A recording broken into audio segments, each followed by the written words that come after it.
Supreme court ने juvenile justice act के तहत नाबालिग की परिभाषा में बदलाव करने से इनकार कर दिया है। अदालत ने उस जनहित याचिका को रद्द कर दिया जिसमें नाबालिग के लिए उम्र को 18 के बजाय 16 साल करने की मांग की गई थी। साथ ही याचिका में कहा गया था कि जघन्य अपराधों में शामिल नाबालिग आरोपियों के खिलाफ किशोर न्याय बोर्ड के बजाय आम अदालत में मुकदमा चलाया जाना चाहिए। हालांकि बाल अधिकारों के लिए काम करने वाली संस्थाएं अदालत में इस याचिका का विरोध कर रही थीं। किसी को आप बच्चा मानते हैं, बच्चा कोई भी क्राइम कमिट अगर कर दे तो बच्चा बच्चा ही माना जाता है।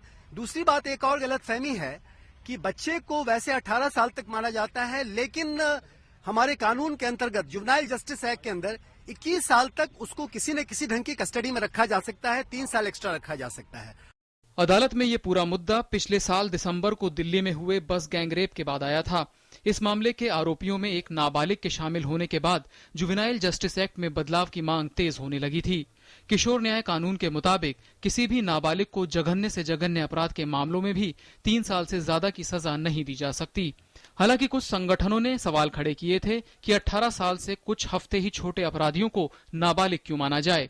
दूसरी तरफ बाल अधिकारों के समर्थक ऐसे किसी भी बदलाव का विरोध कर रहे थे।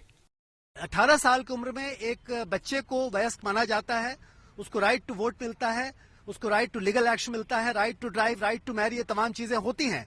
हम लोगों ने ये बात कही और यही कारण है कि यूनाइटेड नेशन कन्वेंशन की वजह से और फिर भारत के संविधान की वजह से और हमारे अपने पुराने कानूनों की वजह से ये फैसला किया गया कि 18 साल बच्चे की उम्र होनी चाहिए। सुप्रीम कोर्ट ऑफ इंडिया ने इस बात को माना है, स्वीकार किया है। दिल्ली गैंगरेप के 6 आरोपियों में से एक नाबालिग आरोपी के मामले में किशोर न्याय बोर्ड 25 जुलाई को अपना फैसला सुनाने वाला है।